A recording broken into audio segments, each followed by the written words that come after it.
thanks everyone. Late in the day, I appreciate the attention and attendance. Thanks. Talk about live migration with a focus and an emphasis on the PCIe SSD view, right? So not for fabrics or DPUs or other things. I'll just focus SSD architecture.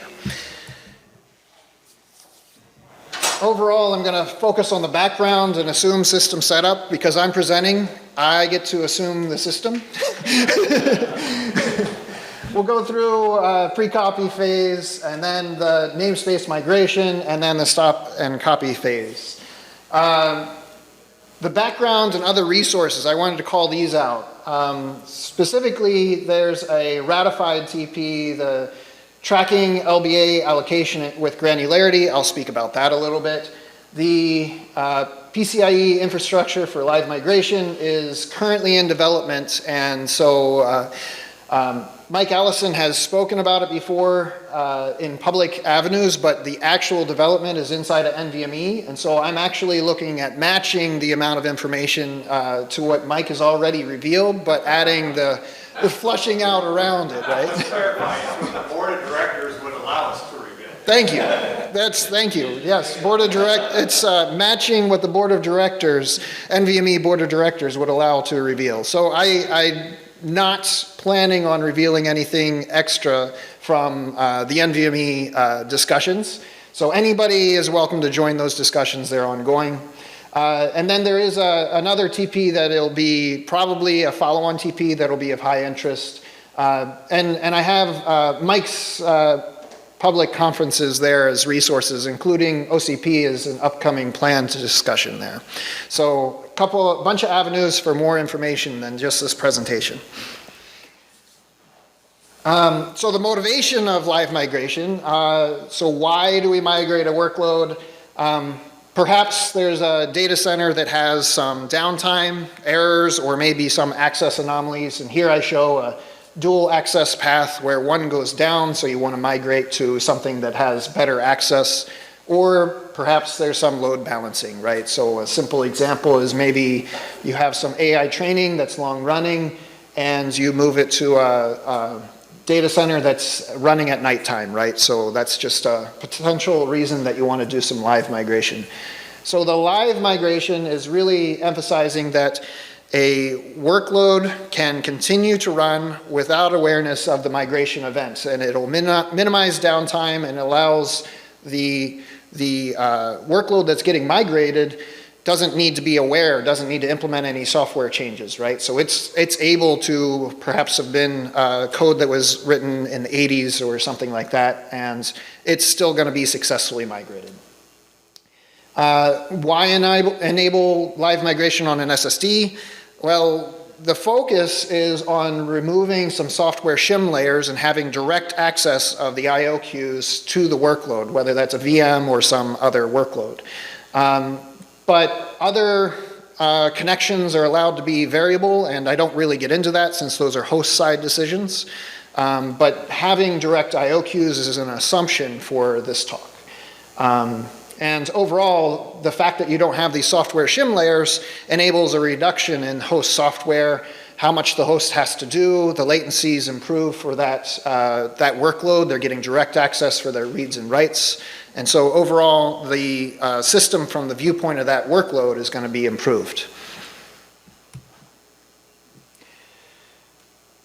This is the example system setup that I'm going to focus on today. I'm putting here SRIOV, and I have a source and a target, and I have source host and source SSD, and with those I'm drawing two VMMs. Outside of this discussion, those VMMs communicate with each other. And then I'm also on the source and the target, there's a VM. And of course, the target VM is something that will be migrated there eventually. It's the eventual place of that VM.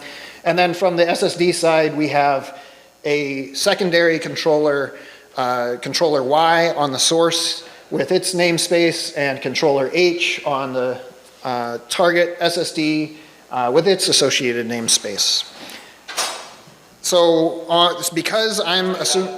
Just to get the assumptions right, the purple controller is attached to the physical function, and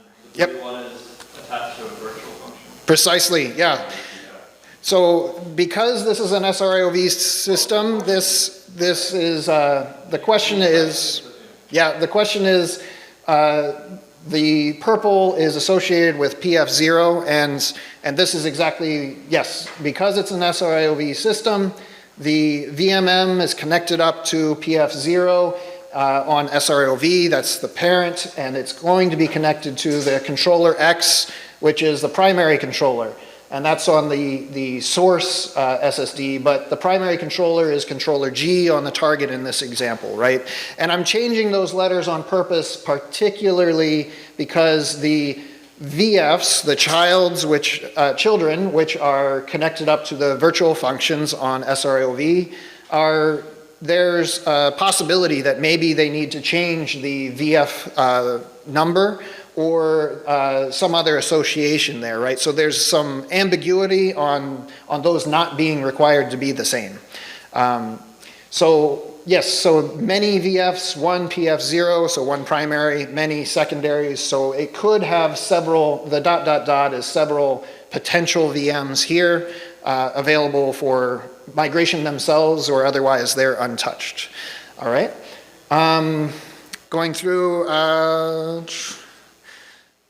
I'm already diagramming here. I'm going to get into it a lot more, but it is highlight here in green. I have the I/O queues and the read-write data for the VM and the admin queue shown in that VM. And then there's a VMM with a migration queue, an admin queue of its own, separate memory spaces, those kinds of things that are normal expected in SRIOV. And then the other thing, sometimes I get relaxed on my wording, so to be clear on this slide, I may call the VM child resources, whether it's a child for a VM or perhaps a child controller, child namespace. Yes? Just a question, comment. Transport independent, right? There is no expectation of, there is no NVMe So, defined transport for moving the data. so the question is this transport independent? And because it's my presentation, I'm assuming PCIe with SRIOV. So I am not transport independent. The TP is being written in order to be more versatile over other transports, and there will be options put in for that. But I am focused on this particular example here. Is your question between the two hosts? Between the hosts. Oh, the connection between the hosts is that transport independent, and that is, so I'm focused on SSD side, so however you want to pass it back and forth is up to you, and you're allowed to choose any transport that you want for these. And actually, I'll even clarify further is that it's the fact that we are enabling the possibility of the source and the target to be different systems. You could do a live migration within the same SSD. All those kind of options are available for you. So yes, how you're connected between the two systems is roll your own choice there. And Mike? So just to be clear, even with what we are doing in NVMe, we are talking about services that allow a host to go to one NVM subsystem and get state. How that state gets moved from one source host to the next is outside of the scope of NVMe, but on the other side, how to set it. So let me try and repeat. Mike was describing the boundary of where NVMe is focused, and so we are a controller spec, and so we're focused on those enablements that are there and being put in place, and so there is a division, and this, yeah, NVMe as a standard isn't going to set any constraints on VM to VM or VMM to VMM kind of communications. Those are all allowed from NVMe's perspective. Good questions, thank you. Yeah, so if I get relaxed in my terminology, there's the parent on primary controllers. So Mike has nice animations, so I took his animations and I turned them around and gave him some timeline, just a different view. So here I'm focused on the start logging here, and VM will continually interact with that secondary controller on the SSD. And there's going to be reads and writes, and there's race conditions while you're doing these operations. The VM, again, is not aware of these changes.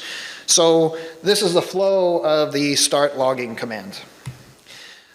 So we have some IOs that are coming in from the VM, and I don't care whether they're reads or writes or any other commands. They're just continually coming in and getting completed, right? So VM to secondary controller with a completion going back. Start logging command comes in from the VMM, and the primary controller now has some activity to do. So the VM may still continue to do IOs. There will be an operation inside the primary controller where the logging is starting, right? So there's this line in the sand that'll be different for each implementation, and eventually we begin starting to do that logging, right? And you'll see I'm showing the logging going up to the VMM, again, because that's one thing I forgot to clarify on the last slide, but I get to assume the example situation, and so the TP is more broad and where the migration queue may be happening. And I've set out here on the last slide, the migration queue is in the memory space of the VMM for my presentation here, just to have a limited implementation discussion. So we're logging into that migration queue from primary controller to VMM, and it's correlated to the completion of the commands. And then here from the primary controller, we're completing that command and we're saying logging is started. So at this point, the host is, the VMM specifically is aware that the logging has started. And as an SSD, we've made a promise that says from now on, the return of that logging started, the completion, we're going to say everything that is loggable will be logged from now on. And if we can't make that promise, then we needed to sit on that and wait. There is, at that point, the VMM is aware that logging is started, so it acts on that promise. But there's a whole lot of commands, for example, this red one here, shown where we have an unknown of did it get logged or not, right? And there's a command here that's shown short. It could have been a long command that even started before the start logging command came in. These are all resolved because we have that SSD promise. So we're moving forward. They all reached a completion, and now everything that you send in will be logged. So this is a little bit, this confusion, actually, again, there's a little bit of a protection mechanism here too, because while I highlighted the red IOs, the actual time inside the primary controller when it began logging is also another thing that the host doesn't have visibility in. So it's, that SSD promise is very important to help the system function. Yeah, so, while I've shown that the red commands are not actually getting logged, optionally they could be logged, right? Extra logging is permitted and actually advisable. Under logging would be the missed activity, right? That would be causing more exposure to problems there. In the pre-copy phase, we have a target preparation, which is kind of outside of the scope of the changes of live migration. And the reason is because they're all standard NVMe commands, right? This is something where when we focus on what the TP for live migration is changing, well, this doesn't need a change. You can set up a new target SSD without any changes. And so there's not any work to be done there, right? We have this controller H, some available resources on the target host, and from there you can move forward in many different ways. And for the sake of providing an example, a VMM is able to start initializing and start using IO queues for read and write data or admin queues that are in place of the VM that will be there later, right? This is a VMM working through that area. And so this would be one example where it can work through that IO queue on the soon-to-be VM, and it can do a create namespace there. There's other solutions as well. For example, you could have the VMM with controller G, create a namespace that's shared and then share it over. Those kind of things are also possible. But regardless of which solution you're choosing, this is something that already exists and is done, and we don't need to address it in changes for live migration. And it's similar, I feel, actually this was one question that was brought up in the last presentation.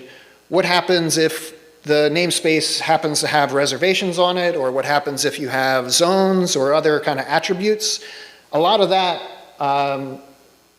may very well be outside the scope or a follow-on TP, right? It's, a lot of that can be set up similar to what we just said here. We can have the VMM act outside of the system and be able to set those things up without necessarily needing to make changes to the spec in some of those areas.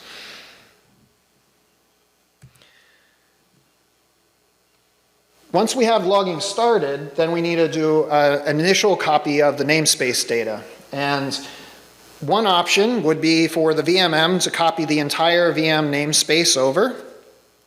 That's not really great for a sparsely written namespace. So shown here is one namespace mapping with very sparse data. And so for this example, I'm showing that the VMM sends the primary controller a get LBA status.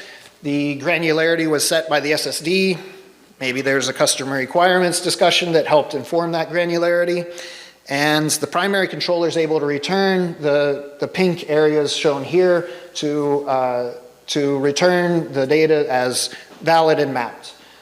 Something that's already there inside of this TP is that anything that is not deallocated gets returned. So read uncorrectable is returned as mapped. And so again, we would expect that as a drive, we have an expectation there's going to be a VMM that's going to be sending a read for each of these LBA statuses where they find mapped data. I gave an example of a read uncorrectable. If it's read uncorrectable, we're still going to return the read uncorrectable as a response to that read. The solution of that is going to be outside of the controller's responsibility. It'll have to be solved by the host level mitigations that are already in place.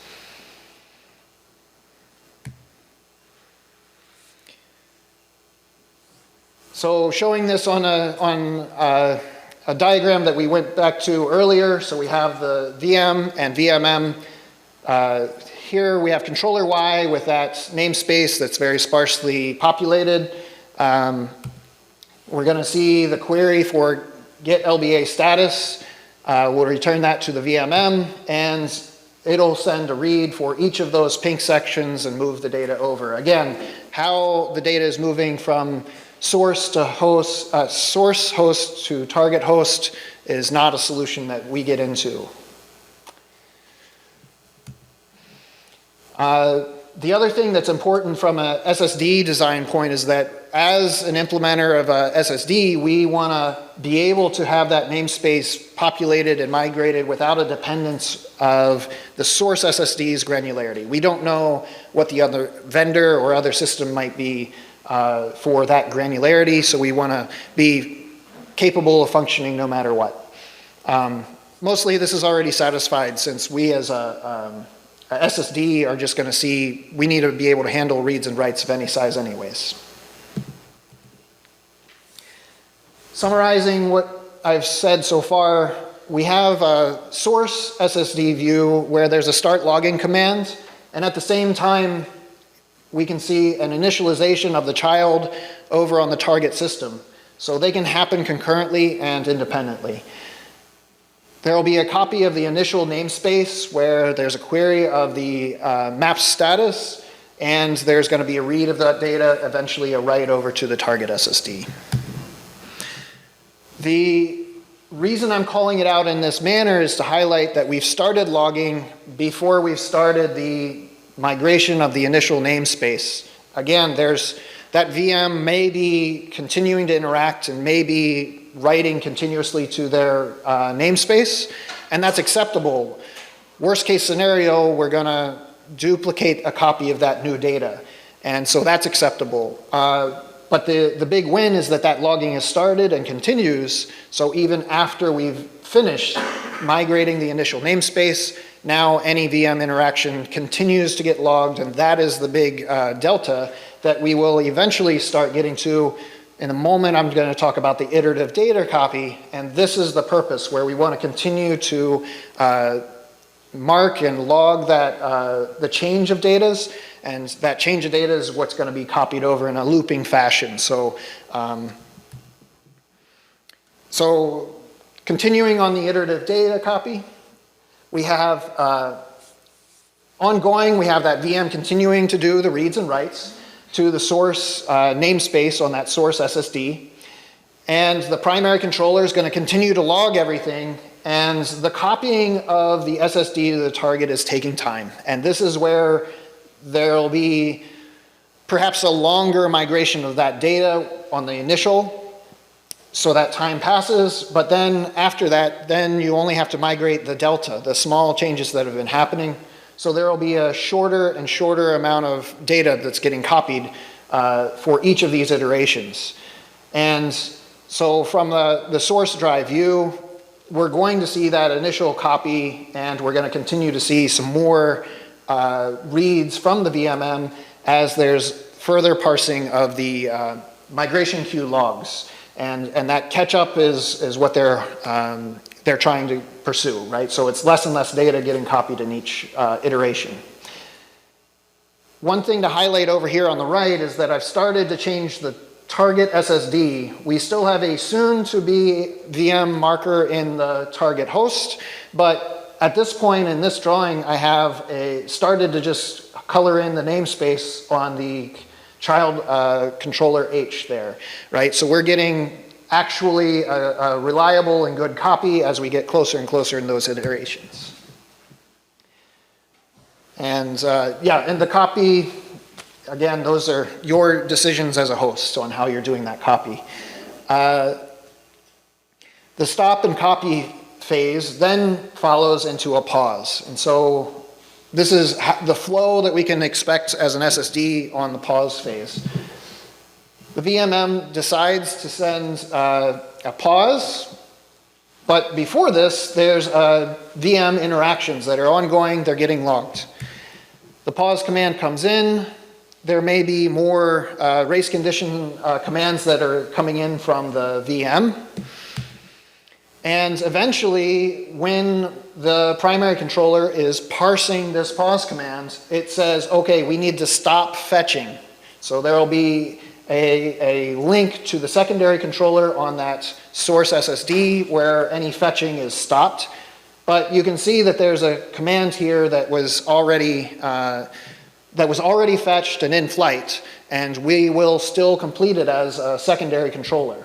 And any logging that does need to happen will also be paired with that and sent back. But no new fetching will be pulled off the submission queues, the IO submission queues. And just to be totally clear, success and error are both acceptable resolutions for this command. This command can go back as long as we, as a secondary controller, are putting the inserting the completion queue entry appropriately. Whether it succeeded or had an error, the system will still be okay, right? It'll have, the VM will see that completion queue entry for an error, and it'll deal with it the same as any VM might deal with that error in any other system. And there may be long-running commands that are going to have some longer duration of running. They still run to completion. Anything that was already fetched is still going to go through to completion.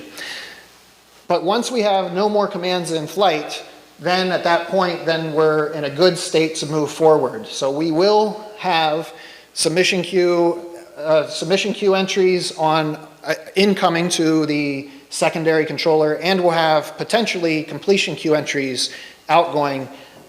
We allow them to be there. So this is just no commands in flight in the SSD. Yes? So if there are commands previously fetched from the submission queue still being processed, and then at the end you have a pause command,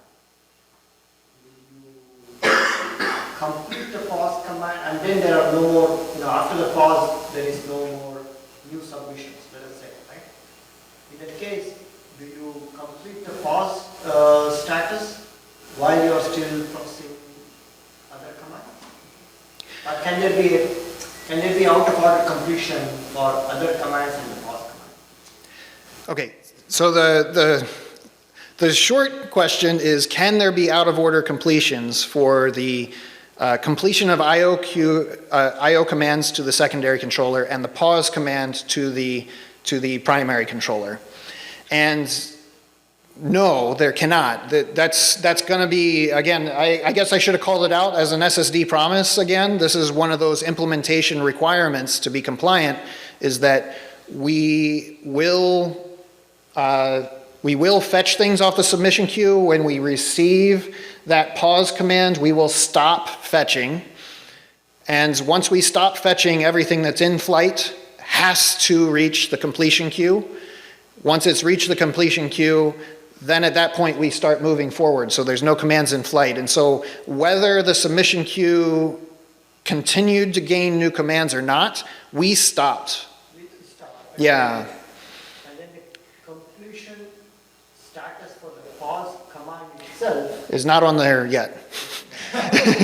Yep. So Dan, if I read it back, we are making, as NVMe, we are making the decision that there will be no I/O allowed to be incompleted after we acknowledge the pause, we complete the pause command. There will be no initiation of transport traffic due to commands at the completion of the pause command. And so the price that we pay for this is a customer in a VM might go, what the hell is going on? My SSD has stopped responding.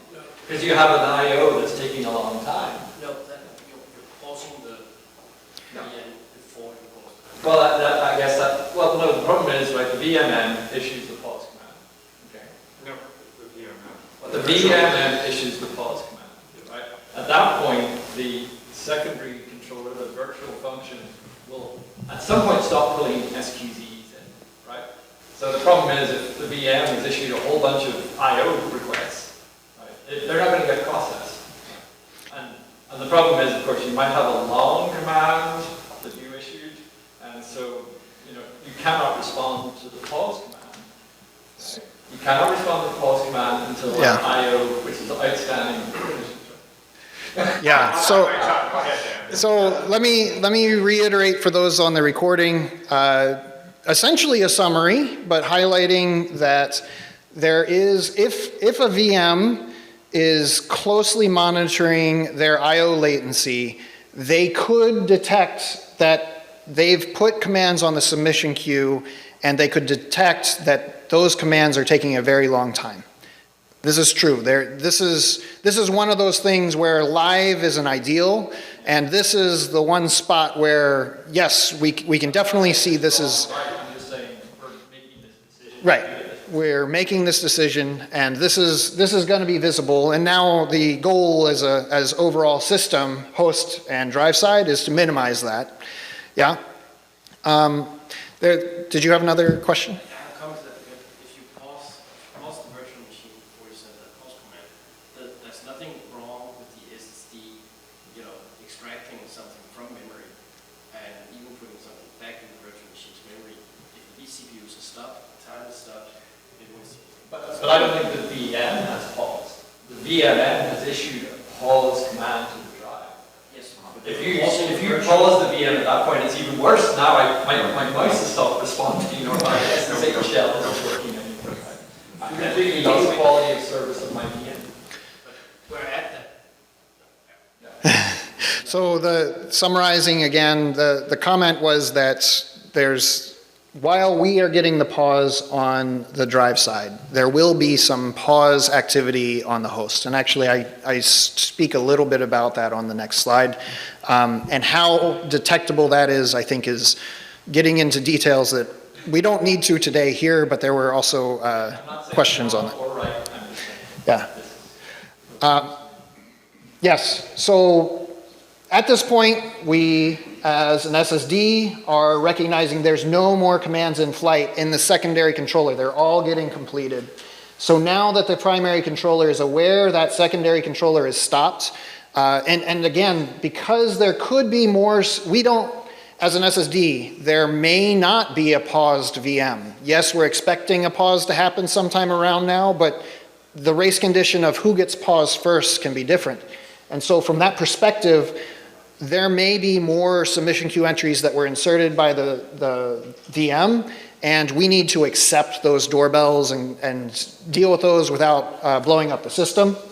But we won't move them. We won't move our own doorbells. We won't start parsing those commands inside of our SSD.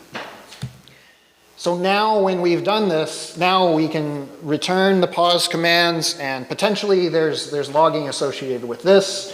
And the order, of course, is race conditions. We can do those. Yes? So you made an interesting point there. So when you're completing those commands, you're posting them to the completion queue, but you're not, well, but you have to because it's the phase bit. So if the host was still active, it would be able to read off those CQEs, if the host was active. So the question is, if the VM is not yet successfully paused, could the completion queue entries be parsed by the VM? Yes, they can be, and we need to be robust to that as an SSD. Both sides, the submission and the completion queue, can be moved by the host, and we would need to be robust in our implementation. We are stopping our own activity on there, though. Yeah.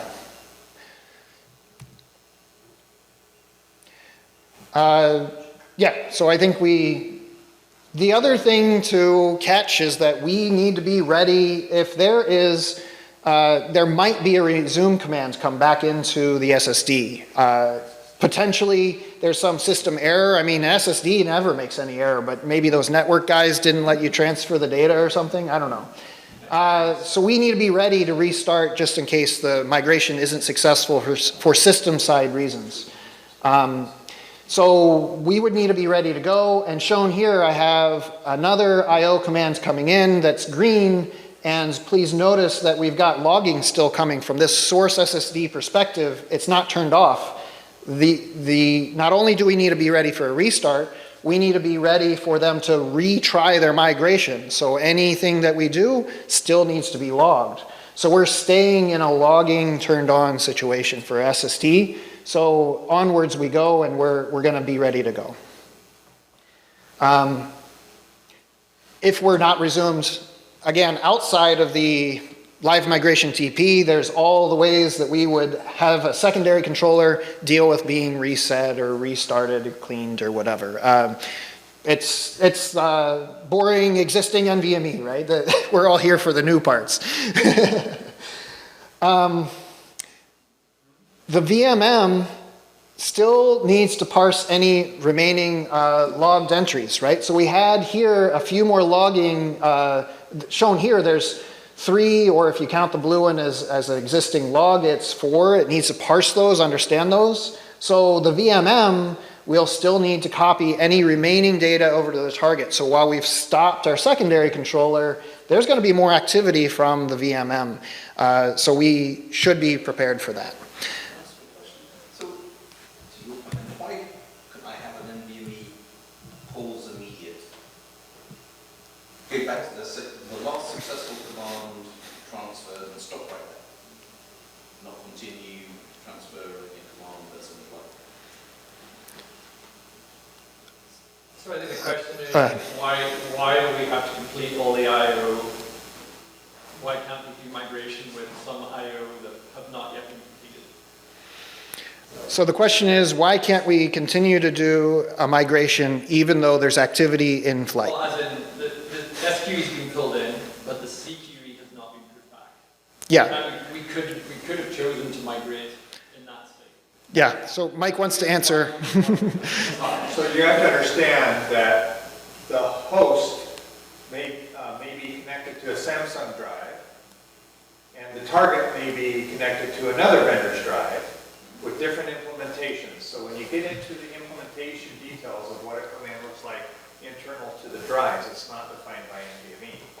So we have to be at some kind of a state that we could actually migrate.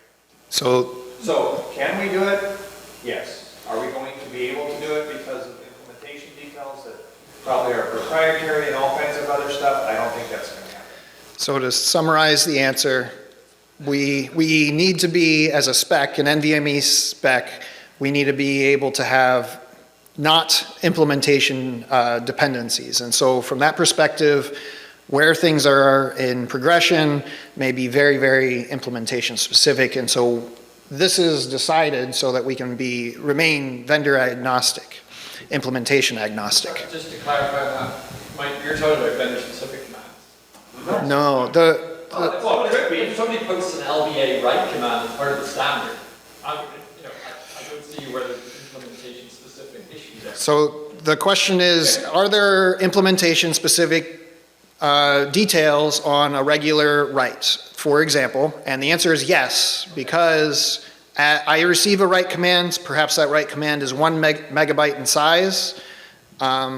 If I'm a client drive, I don't have a write buffer to buffer it in. If I'm an enterprise drive, commonly there is a write buffer. So there's an implementation difference where maybe that enterprise drive had buffered part of the commands and the client drive is actually needing to pull it from the host. Those kinds of things are possible differences in addition to buffer size, maybe atomicity differences, those kinds of things. So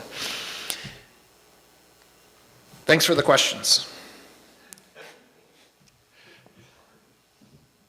So I just summarized this on the last slide, but here it is with animation. There are going to be some final data copies, some iterations as the final migration queue MQEs are getting parsed, so the data is going to still be read over. So again, more reads from the VMM in order to read the data out of that namespace.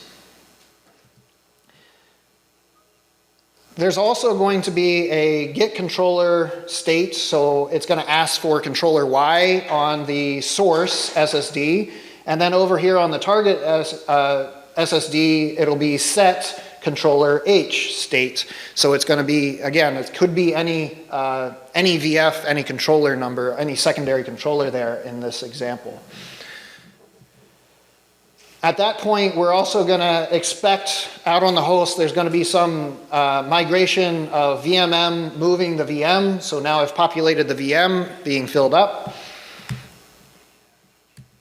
And from the SSD point of view, this was said before, but when you have a resume, whether that's controller Y or controller H, they basically need to be the same. They need to be ready to start parsing from the submission queues and ready to go. The only difference, again, is to highlight that controller Y was on the source SSD. It had logging enabled. So that one still needs to log. But if you were the target SSD and you receive this resume commands, you don't generally expect that that would have logging enabled. So it would just start running and be a regular SSD. It just migrated successfully. There's no reason to start logging. And again, nominal NVMe flows for cleaning up that source SSD.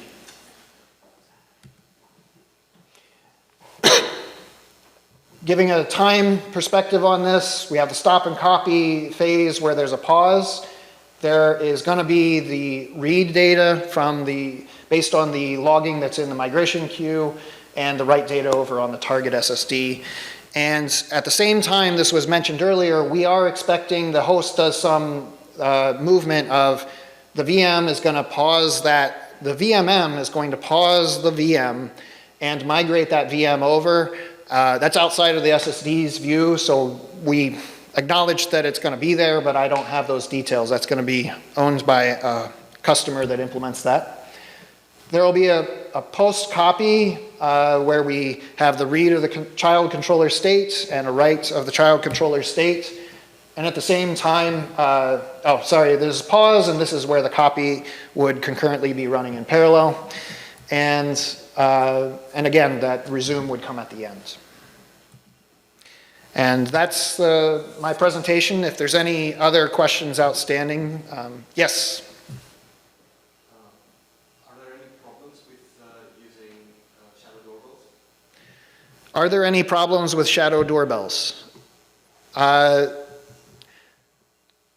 the best of my knowledge, no is the answer. I don't believe that there's any problems with shadow doorbells. And I think the reason for that is because, for example, when we are stopping fetching off the submission queue, the VM can continue to insert. And so that behavior is the same for their side of doorbells. They can continue to modify SSD bar space values for the doorbells, or they can modify their shadow doorbell values. Both of those can happen, and we don't see the shadows, but we would accept it and continue to maintain them reliably, right? We would know what they are correctly. Was there more to that question that I was missing? Okay. Yes? So any assumptions about maximum time allowed when you timeouts that are specified? The question is on what is the maximum time allowed on these commands? And I think that those are, so one answer is that the NVMe spec already has a maximum duration for commands. MDTS, I think. And so no? That's the size of a transfer. Oh, sorry. For how long, from the time a command is submitted to the time of Okay. completion. So the NVMe does not specify that. NVMe, okay, the answer, thanks for the correction. NVMe does not specify the maximum time, so no. Was there, yeah. When you write the controller state on the target, what happens if you cannot because the target has less IOQs than the source? The controller state you cannot apply. So the question is, what happens if moving from, let me go back to that image here. This is there's a get controller Y state here and a set controller H state over here as well. I'm gonna remind you here that there's this stop and copy. So they send us the pause and we stop fetching anything. And at the same time, we're expecting that the VMM is getting, the VM on the host side is also getting a pause. So we're expecting the host to resolve these race conditions and make sure everybody is paused, whether that means the VM or the SSD. So that VMM has some responsibility to make sure that that's closed, right? I just want to, so this is a coordination of host control. This is really host control by migration.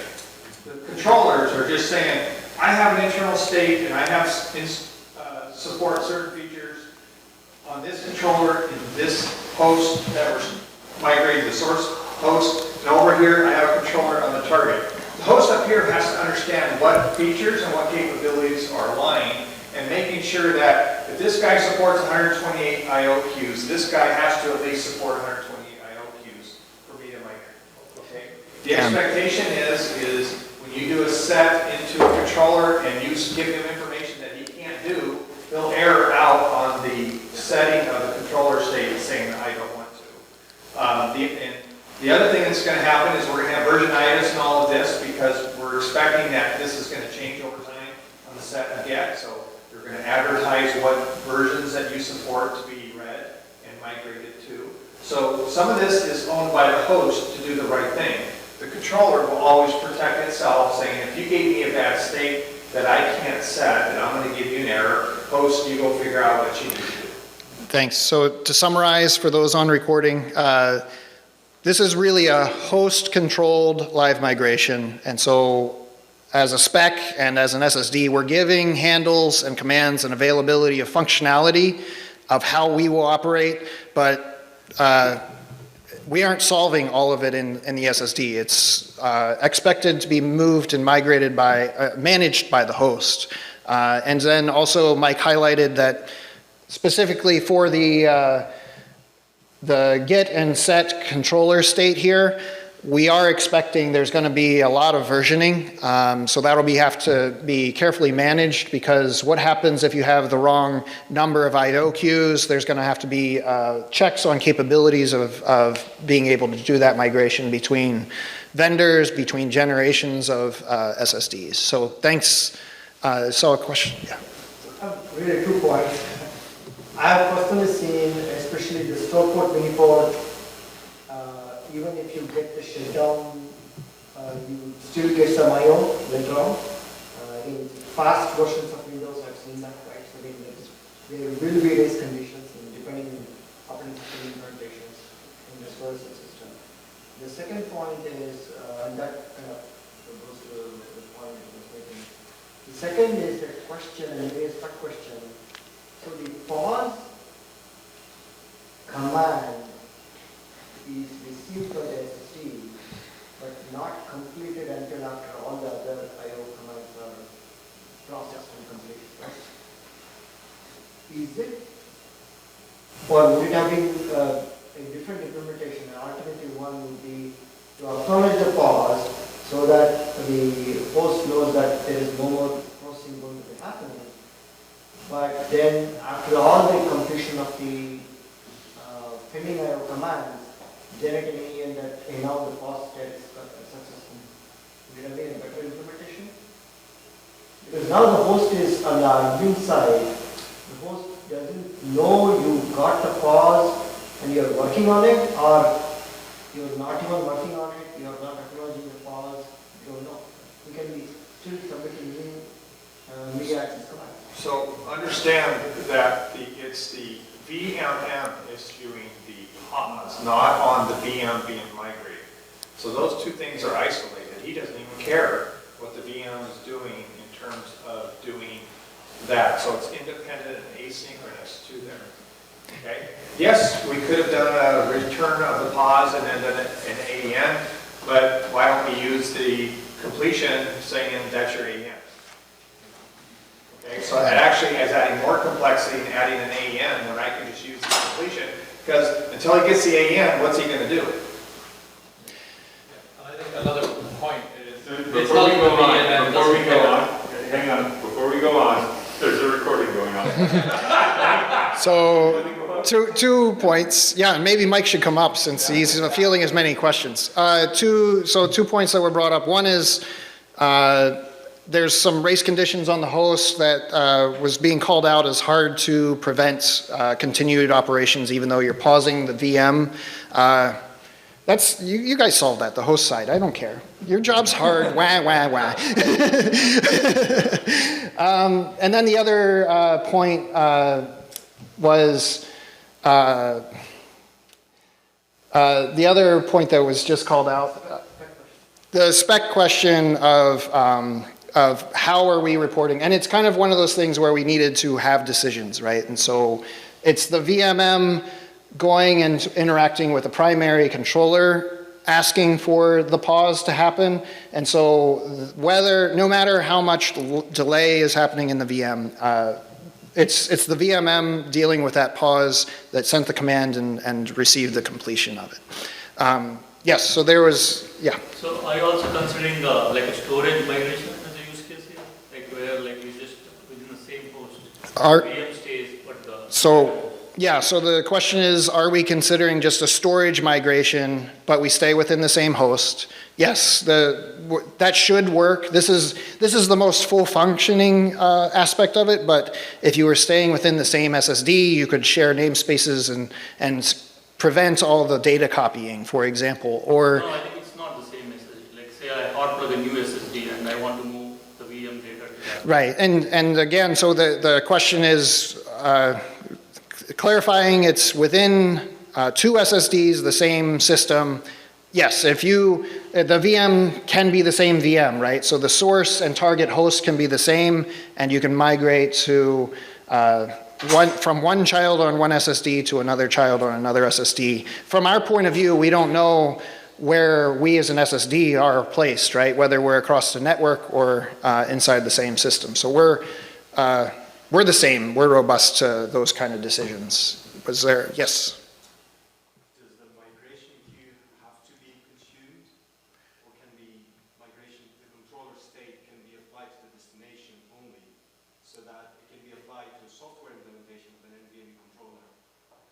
can the migration queue not be consumed so that you then are doing the get controller and set controller state in order to do a migration of the migration queue as well? No, just you want to only read the migration state so that you can apply it to, so you're migrating to the software implementation only.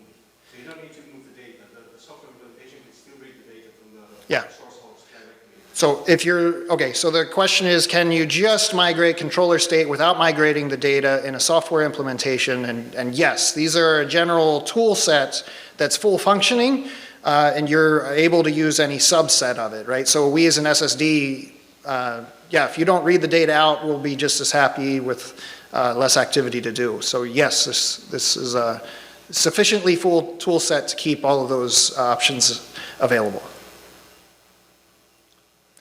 Yes? You can answer my own question, but I'm going to ask it anyway. Is there any fail-safes we should put in after a successful migration in case controller Y gets more commands afterwards? So is there a fail-safe in case controller Y continues to receive commands even though it was not expected? So I think that the TP is not yet complete. I think that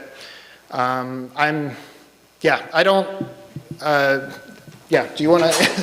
So controller Y got migrated, the namespace got migrated. You could resume him if you wanted to. It's host controlled, let the host do it if it wants to do it. I mean, it's just data being manipulated from there. I'm not saying one way is right or one way is wrong, right? We migrated a state somewhere else, and host, do what you want to do. Our expectation is you would do a reset on controller Y, and that stops it from going there. Okay? Think about it as a copy instead of a migration. Right. If you actually wanted to continue. Okay. There's two cases that Right. come to my mind. One is if the controller state failed, you'd possibly just go back to resuming on controller Y again. Or the other one is if you wanted to duplicate it and have them both running at the same time. Yeah, so what was said is that basically it's valid use case to do a copy of the VM. Redundancy. Yes? So what about error conditions? What does the TP say about error conditions? How to handle them? How to report it? So what about error conditions? So I emphasize not saying anything different than what was already said in other presentations. So, and so far I don't think that we've talked about any error conditions. You've talked about them, or yeah. So as Dan said, when the VM on controller Y is running and he's doing IOs, those IOs complete with or without error as normal, and the VM will see the errors as the way they would see errors. So from an IO perspective, no difference than what they would have seen normally. One of the things that we're leaning on is, first of all, if the controller X gets reset, migration is halted, and the host would have to start all over again to start the migration process. If controller Y does a controller reset, fine, he's just doing a controller reset, it's part of his state, okay? So when you look at the error conditions there, we'll look at resets and some other things, but from that perspective, if commands fail, then the host has to figure out what they want to do. If he issues a pause and we issue a failure, he'll have to deal with how he wants to recover from that. But the biggest thing is what's happening at the various resets, okay?